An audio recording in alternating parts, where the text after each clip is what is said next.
এই এসে গেছেন নবাব বাহাদুর এসে গেছেন। আসুন আসুন নবাব বাহাদুর, কি সৌভাগ্য আমার যে বেগম সাহেবাকে সঙ্গে নিয়ে আপনি আমার নিমন্ত্রণ রক্ষা করতে এসেছেন। আরে আসতে তো হবেই কৃষ্ণচন্দ্র, আর তুমি নিমন্ত্রণ করেছো আর আমি আসবো না? আসুন, ভেতরে আসুন, আসুন। তো কেমন আছো কৃষ্ণচন্দ্র? ভালোই আছি জাহাপানা। তো ভালো তো থাকবে, অন্তত গোপাল যতদিন তোমার সঙ্গে ছায়ার মতন লিপ্টে আছে ততদিন তুমি তো ভালো থাকবেই। কি বলো গোপাল? কে যে কার সঙ্গে ছায়ার মতো লেপ্টে আছে সেটা কে বলবে নবাব বাহাদুর? ওই যে কথায় আছে না, তৈলধার পাত্র না পাত্রধার তৈল। বেড়ে বলেছো গোপাল। হ্যাঁ, তবে ব্যাপারটা কি জানো, তেল যদি বেশি হয় পাত্র থেকে উপচে পড়ে, তাহলে ওই তেলে পা হড়কে পা ভেঙে যেতেও পারে। হ্যাঁ, চলো এই কৃষ্ণচন্দ্র, প্রাসাদের ভেতরে চলো, আমার কিন্তু খুব খিদে পেয়েছে। চলো চলো চলো।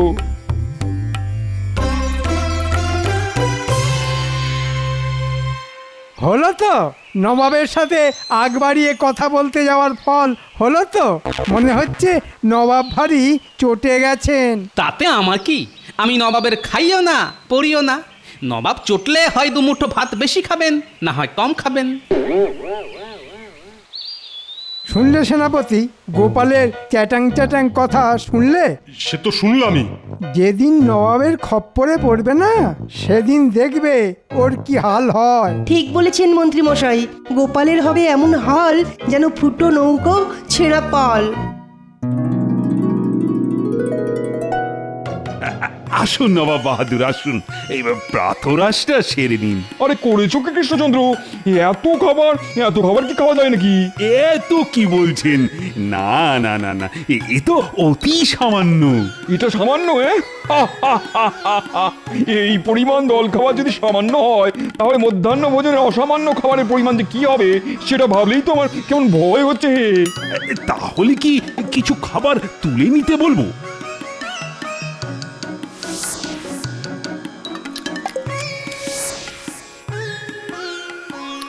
গোপালকে দেখছি না, ওকে ডাকো। বুঝলে বুঝলে কৃষ্ণচন্দ্র, এখানে এসে তোমার ওই ছায়াটির সঙ্গে কথা না বললে আমার যে ভালো লাগে না। গোপাল, ও গোপাল! এই তো গোপাল এসে গেছে। তা কোথায় ছিলে গোপাল? আগে ঘরের বাইরে দাঁড়িয়েছিলাম। কেন কেন কেন কেন ঘরের বাইরে দাঁড়িয়েছিলে কেন? আগে শুনেছি মন্দিরে ভোগের সময় পুরোহিত ছাড়া অন্য কেউ হুট করে মন্দিরে ঢুকে পড়লে দেবতা নাকি অসন্তুষ্ট হন। হ্যাঁ, কথাটা আমিও জানি, কিন্তু আমি তো আর দেবতা নই। কি যে বলেন, আপনি হলেন আমাদের দণ্ডমুণ্ডের কর্তা, তাই আমাদের কাছে আপনি তো জ্যান্ত দেবতা। হুজুর, কি জাহাপনা, কিছু কি ভুল বললাম? মনে হচ্ছে গোপাল আমায় কথার খোঁচা দিচ্ছে। ঠিক আছে, দেখো এবার আসল খোঁচা কাকে বলে। এই শোনো কৃষ্ণচন্দ্র, আজ আমি গোপাল আর তোমার মন্ত্রীর সাথে একসঙ্গে মধ্যাহ্ন ভোজন করব। তুমিও অবশ্য সঙ্গে থাকবে। এই তো খুব ভালো কথা জনাব। আচ্ছা, আপনার ইচ্ছে মতোই সব ব্যবস্থা হবে। গোপাল, বলুন হুজুর। তাহলে এখন বুঝতে পারছো তো, তুমি যাকে জ্যান্ত দেবতা বলছো, সেই দেবতা কিন্তু তোমার সঙ্গে একসঙ্গে খেতে চাইছে। এ আপনার মহানুভবতা হুজুর। এই মিচকেপনা করা আজ আমি ঘুচিয়ে দেবো তোমার। আমি তাহলে এখন আসি হুজুর। কোথায় যাচ্ছ? দুপুরে আপনার সঙ্গে একসাথে খাবো বলে কথা। ভালো করে চান করে কাঁচা পোশাক পরে আসতে হবে না? ঠিক আছে, যাও। গোপাল, বাড়ি যাবার পথে মন্ত্রীকেও কিন্তু দুপুরে খাওয়ার ব্যাপারটা বলে যেও। ঠিক আছে মহারাজ।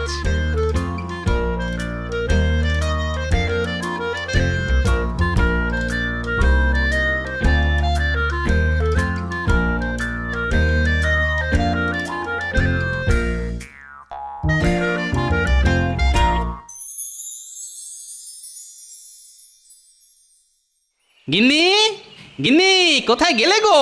কি হলো কি? বাড়িতে পা দিয়ে এমন হই হই শুরু করে দিলে কেন? গিন্নি, আজ নবাব বাহাদুরের সঙ্গে একসাথে খাওয়ার নিমন্ত্রণ পেয়েছি, আর নিমন্ত্রণ করেছেন স্বয়ং নবাব। দাও দাও দাও গিন্নি, তোমার ওই মাথায় মাখার সুগন্ধি তেলটা একটু দাও তো। মাথায় মেখে টপ করে পুকুর থেকে ডুবটা দিয়ে আসি। কত ছিঁড়ি দেখো।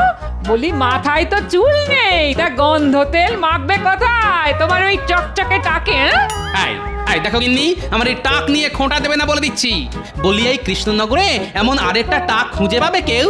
শোনো, যা বললাম তাড়াতাড়ি করো। তেল, গামছা, কাঁচা পোশাক সব বের করে রাখো। আজ না, আজ খুব সেজে গুজে রাজপ্রাসাদে খেতে যাব। এই রে, কি হলো আবার? মহারাজ তো মন্ত্রী মশাইকে বলতে বলেছিলেন, তাড়াহুড়োর মাথায় সেটাই তো ভুলে গেছি। গিনি, আমি চট করে মন্ত্রীর ওখান থেকে ঘুরে আসছি, তুমি সব বের করে রাখবে কিন্তু।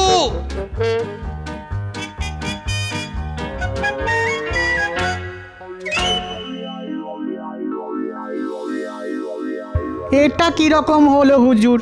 গোপালের সঙ্গে হঠাৎ একসাথে খেতে চাইলেন কেন? একসাথে খাওয়া একটা অছিলা মাত্র। আসলে খেতে বসে যেন তেন প্রকারে গোপালকে অপদস্থ করাই হলো আমার আসল উদ্দেশ্য, বুঝলে হুজুর? এবার বোঝা গেল।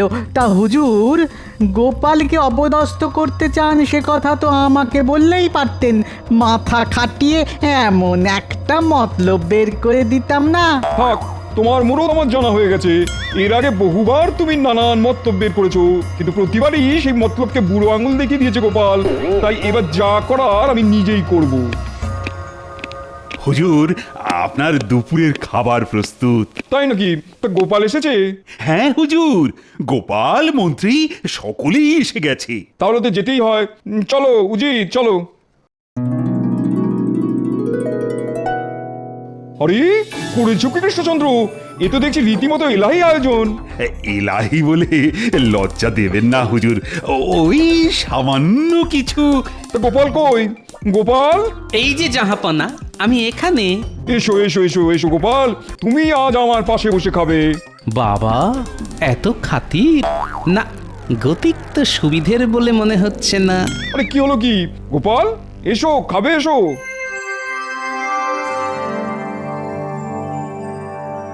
তাহলে এবার খাওয়া শুরু করা যাক। এই কি জাহাপনা, খাওয়ার আগেই যে আপনি জল খেয়ে ফেললেন। জল খেয়ে পেট ভরিয়ে ফেললে খাবেন কি করে? আসলে খাওয়ার আগে এক ঢোক জল খেয়ে গলা ভিজিয়ে না নিলে আমার গলা দিয়ে আবার খাবার নামে না। এটা আমার বহুদিনের অভ্যেস। বড় অদ্ভুত অভ্যেস তো। আচ্ছা গোপাল, বলুন জাহাপনা। শুনেছি তুমি নাকি প্রচুর খেতে পারো। ঠিকই শুনেছেন হুজুর, গোপাল হাসতে হাসতে একসঙ্গে 20 জনের খাবার খেয়ে নিতে পারে। তাই নাকি? তাহলে তাহলে আজকে খেয়ে দেখাও তো গোপাল। কি যে বলেন হুজুর, সে অল্প বয়সে একটু আধটু খেতে পারতাম, কিন্তু এখন বয়স হয়ে গেছে, তাই আর আগের মতো খেতে পারি না হুজুর। আচ্ছা গোপাল, তুমি তুমি কখনো কাউকে নিমন্ত্রণ করে খাইয়েছো? নিমন্ত্রণ? গোপাল করবে নিমন্ত্রণ? কি যে বলেন হুজুর, আপনি ভাবতে পারবেন না ও কি ধরনের কিপ্টে। কি গোপাল, মন্ত্রী কি বলছে? তুমি নাকি খুব কিপটে। আসলে আমি যে খুব গরিব, 5 জনকে নেমন্তন্ন করে খাওয়াবার সাধ্যি কোথায় আমার। এই গোপাল, বাজে কথা বলো না তো। মহারাজের কাছ থেকে খুব একটা খারাপ বেতন পাও না তুমি, আর তার ওপর মহারাজ তোমায় তো ছুতোয় না, তাই তোমায় কিছু না কিছু দিয়েই থাকে। আজ এটা, কাল ওটা, সোনা, মোহর, টাকা, এইসব পুরস্কার তো পেয়েই যাও মাঝে মধ্যে। তাই নাকি গোপাল? তাহলে তো তুমি রীতিমতন বড় লোক। ঠিক আছে ঠিক আছে, আমি খাবো। কি খাবেন হুজুর? তোমার বাড়িতে নিমন্ত্রণ, আর সেটা কালই খাবো। সর্বনাশ করেছে, নবাবকে খাওয়াতে গেলে তো অনেক টাকা খরচ হয়ে যাবে। বেটা কি আমাকে কোনো প্যাঁচে ফেলার চেষ্টা করছে? হারকিপ্টে গোপাল আজ নবাবের কাছে আচ্ছা জব্দ হয়েছে দেখছি। কি গোপাল, খাওয়ানোর কথা শুনে চুপ করে গেলে কেন? হুজুর, আমার বাড়িতে মাটির মেঝে, বসতে আপনার অসুবিধে হবে। আসন পেতে দিলে আমার অসুবিধা কোথায়? আপনাকে খাওয়াবার মতো ভালো বাসনপত্র যে আমার নেই হুজুর। বাসন লাগবে না, কলা পাতায় খাবো। আর তেমন হলে মাটির ভাঁড়ে করেই না হয় জল দিও। এই তো আচ্ছা ফ্যাচাঙে পড়ে গেল, হতভাগা তো দেখছি না খেয়ে ছাড়বে না। কি গোপাল, খাবে তো? খাইয়ে দাও গোপাল, খাইয়ে দাও। স্বয়ং নবাব বাহাদুর যখন এত করে বলছেন। কি হলো গোপাল, খাওয়াবার মতন দম আছে তো, নাকি খাওয়ানোর কথা শুনেই সব দম ফুস হয়ে গেল? ঠিক আছে ঠিক আছে, কাল না হয় আপনি আমার বাড়িতেই খাবেন। গোপালকে আরো দগ্ধ করতে হবে। আমি শুধু একলা খেতে যাব না, এখানে যারা যারা আছে তারা সকলে মিলেই তোমার বাড়ি খেতে যাবে। আর যা তা খাওয়ানো চলবে না কিন্তু। কি খাবেন বলুন? কি খাবো?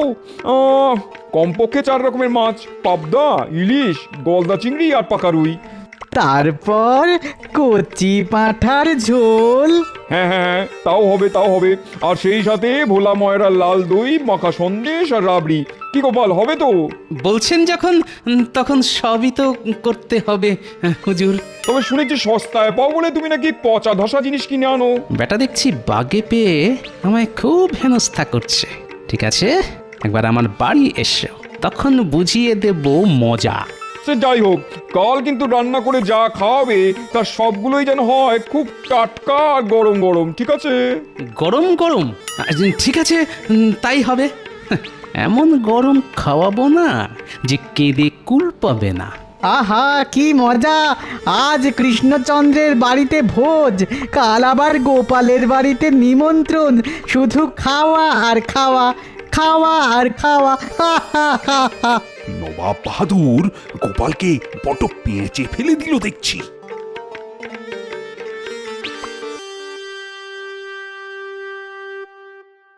বলছো কি গো, এত রকম খাবে? এ তো অনেক টাকার ধাক্কা। তারপর আমার খাটুনি, কি করে হবে এসব? এসব নিয়ে এক্কেবারে দুশ্চিন্তা করো না গিন্নি, এক্কেবারে দুশ্চিন্তা করো না। তুমি শুধু গরম গরম চারটি ভাত আর শাক ভাজা করে রেখো। আর হ্যাঁ, খাবার জলটা বেশ করে ফুটিয়ে রাখতে ভুলো না কিন্তু। নবাব এলেই কিন্তু মাটির ভাঁড়ে করে ফুটন্ত জল দিতে হবে। এইসব উল্টো পাল্টা বলছো বলো তো? ফুটন্ত খাবার জল কেউ আবার দেয় নাকি মানুষকে? মানুষকে না দিলেও নবাবকে দেওয়া যায় গিন্নি। আর নবাব তো সবকিছুই গরম গরম খেতে চেয়েছেন। কি জানি বাবা, তোমার ওই টেকো মাথার মধ্যে আবার কি দুষ্টু বুদ্ধি খেলা করছে, কে জানে বাবা। আমার বাড়িতে খেতে এসে এমন ছেঁকা খাবে যে সারা জীবন মনে রাখতে হবে ওই পাজি নবাবকে।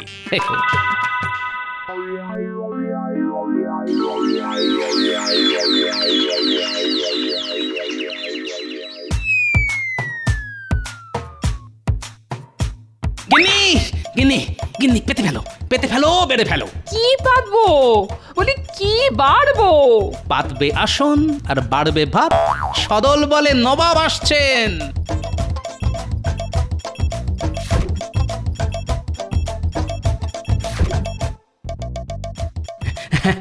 আসুন আসুন নবাব বাহাদুর, আসুন মহারাজ। আহা কি সৌভাগ্য আমার। খাবার প্রস্তুত? আগে প্রস্তুত হুজুর। ওই যে আসন পাতা হয়ে গেছে, শুধু কষ্ট করে বসে পড়লেই সব একেবারে গরম গরম এসে পড়বে। কৃষ্ণচন্দ্র, তাহলে বসে পড়া যাক, কি বলো?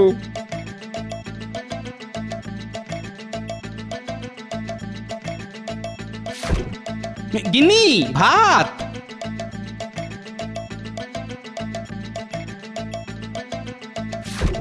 এ কি, শুধু শাক ভাত? আগে শাক ভাত দিয়েই তো ভুরি ভোজ শুরু করতে হয় হুজুর। এরপর ধাপে ধাপে সব আসবে। কি হলো হুজুর? আর খাবার জল লাগবে যে। ও হ্যাঁ হ্যাঁ হ্যাঁ, খাবার আগে এক ঢোক জল খেয়ে গলা ভিজিয়ে নেওয়া তো আবার আপনার বহুদিনের অভ্যেস। গিন্নি, চটপট জল।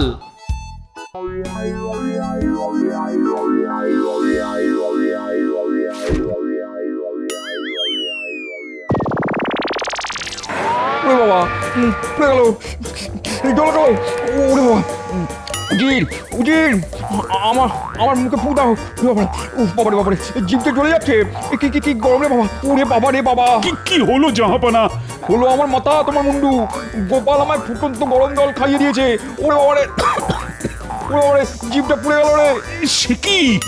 এই গোপাল, তোমার একই দুর্মতি? হ্যাঁ, নবাব বাহাদুরকে তুমি ফুটন্ত গরম জল খাইয়ে দিলে কেন? হে বাবা, আচ্ছা এর মধ্যে আমার দোষ কোথায়? হুজুরই তো সবকিছু গরম গরম খেতে চেয়েছিলেন বলেই তো। চাপড়া হবে লে, গরম মানে কি ফুটন্ত গরম জল? আগে আমি ঠিক বুঝতে পারিনি হুজুর। ন্যাকা, বুঝতে পারিনি। আমি এক্ষুনি এখান থেকে চলে যাবো। তাহলে খাওয়া 4 রকমের মাছ, তারপর কচি পাঁঠার ঝোল। ভোলা ময়রা লাল দই, মাখা সন্দেশ আর রাবড়ি। উফ, বাবারে, জিভ ফিপ সব পুড়ে গেল। বাবারে, যত সব হ্যাংলার দল, খেতে হলে তোমরা খাও। উফ, কিন্তু পোড়া জীব নিয়ে আমি আর কিছুতেই খেতে পারবো না, জ্বলে গেল সব। উফ, যা, আপনি না খেলে তো আমরাও কিচ্ছুটি দাঁতে কাটতে পারবো না। তাহলে আর কি, ফিরে চলো আমার সঙ্গে। উফ, জিভটা কি জ্বালা করছে বাবা, জিভটা পুরো জ্বলে গেল। উফ, কিন্তু এত বড় একটা অন্যায় করার পরও গোপাল কি কোনো শাস্তি পাবে না?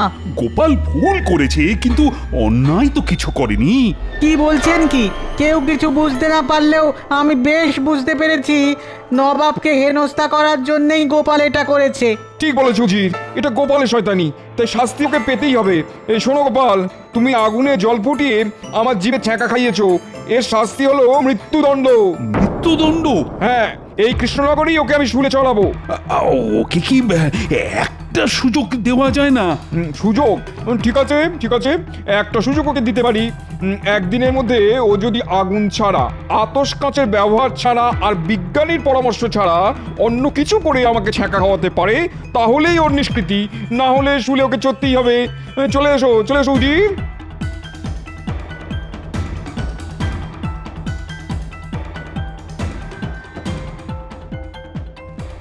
এ কি করলে বলো তো গোপাল? হ্যাঁ, এবার যে তোমাকে শুলেই চড়তে হবে। চিন্তা করবেন না মহারাজ, আপনার গোপালকে শুলে চড়ানো এত সহজ নয়।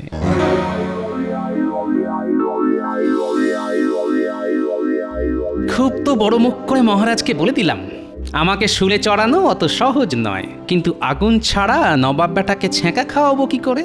কিছুই তো মাথায় আসছে না। এদিকে সময়ও তো হাতে আর বেশি নেই। কি যে করি কি যে করি। গোপাল দাদু, একা একা কোথায় যাচ্ছো? মুটির কথা শুনে মনে হচ্ছে আমার শুলে চড়ানোর ব্যাপারটা এখনো 5 কান হয়নি। হলে ওরা জানতে পারতো আর আমাকে দেখেই পুটি কান্নাকাটি শুরু করে দিত। কি গো, চুপ করে আছো কেন? আমার কথার উত্তর দাও। ও হ্যাঁ হ্যাঁ, উত্তর তো দেবই, কিন্তু তার আগে বলতো তুই কোথায় যাচ্ছিস? যাচ্ছি নয় গো, আসছি মুদির দোকান থেকে। তাই সন্ধেবেলা মুদির দোকানে গিয়েছিলি কেন? রিঠে ফল কিনতে। কাল আমি আর মা রিঠে ফলের ফেনা দিয়ে মাথা ঘষবো। রিঠে ফল? মনে পড়ে গেছে। এই পুটি, আমায় কটা রিঠে ফল দে তো। রিঠে ফল দিয়ে তুমি কি করবে? তোমার মাথায় তো চুলই নেই। আহা, দে না কটা। ওহ, কি উপকার যে করলি আমার। আমি আসছি রে। দেখো দেখো, রিঠে ফল নিয়ে কেমন দৌড়ে চলে গেল। মাঝে মধ্যে কি যে হয় দাদুর।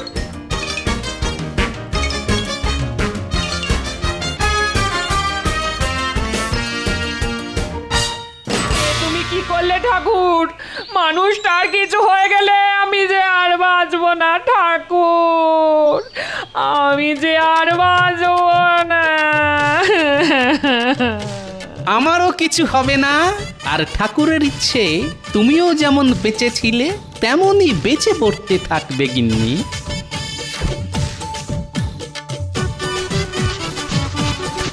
ওটা আবার কি করছো? গিন্নি, তোমার হাতটা একটু দেখি। কেন? আহা, দেখি না। ওরে ওরে ওরে, বাবা রে বাবা বাবা, কি জোর ছ্যাঁকা লাগলো গো। আহা, ছ্যাঁকা ছ্যাঁকা, মার দিয়া কেল্লা। আমি আসছি গিন্নি। মানুষটার কাণ্ড কারখানা বোঝে কার সাধ্যি।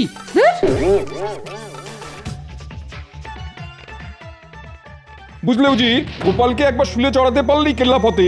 এরপর আমি কৃষ্ণচন্দ্রকে নানান ভাবে নাস্তানুবুদ করে ওর কাছ থেকে কৃষ্ণনগর কিনে নেবো, বুঝলে? তারপরে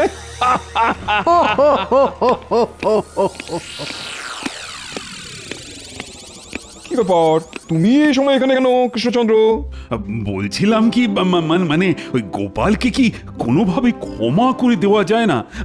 মানে ওই শুলে চড়াবার বদলে যদি অন্য কোনো শাস্তি। না না না না, ক্ষমা নয় ক্ষমা নয়, ওই বেয়াদবটার কোনো ক্ষমা নেই, শুলে ওকে চড়তেই হবে। আসতে পারি? ছ্যাঁকা খাওয়াতে এসেছো? আগে হ্যাঁ। আগুন ছাড়া তো? সঙ্গে কোনো আগুন নেই, তাই অবশ্যই আগুন ছাড়া। সূর্য অনেকক্ষণ ডুবে গেছে, তাই আতশ কাঁচও কোনো কাজে লাগবে না। আর বিজ্ঞানীকে তো আপনি নজরবন্দি করে রেখেছেন হুজুর। বাজে কথা ছাড়ো, ছ্যাঁকা খাওয়াতে হলে খাওয়াও, নাহলে শুলে চড়ার জন্য প্রস্তুত হও।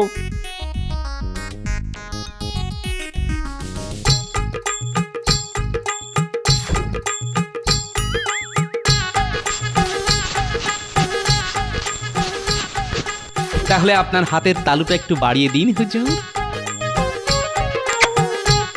ওই বাপে এ কি জোরে থাকা গেলাম রে। আর খাবেন হুজুর? না না না, খুব হয়েছে খুব হয়েছে, আর না আর না। উরে বাবা রে, হাতের তালু যেন জ্বলে যাচ্ছে। তাহলে আমার শুলে চড়া? ও, বাতিল করে দিলাম বাতিল করে দিলাম। ওফ, তাহলে বুঝতে পারলেন তো গোপালকে শুলে চড়ানো অত সহজ নয়। কিন্তু কিন্তু এটা কি করলে? আগুন ছাড়া ছেঁকা। হুজুরের হয়তো জানা নেই যে রিঠে ফলের বীজকে মাটিতে ঘষলে সেটা খুব তেতে ওঠে, আর তার থেকেই ছ্যাঁকা। সাবাস সাবাস গোপাল সাবাস, তোমার এই বুদ্ধির জন্য তুমি 100 মোহর পুরস্কার পাবে। সাবাস সাবাস গোপাল সাবাস। ধন্য তোমার বুদ্ধি গোপাল, ধন্য, তুমি ধন্য গোপাল। আমি অতি নগণ্য। যা, গোপাল এবারেও জাল কেটে বেরিয়ে গেল। ও যে পাকা রুই মাছ, ছোটখাটো জালে কি ওকে ধরা যায়?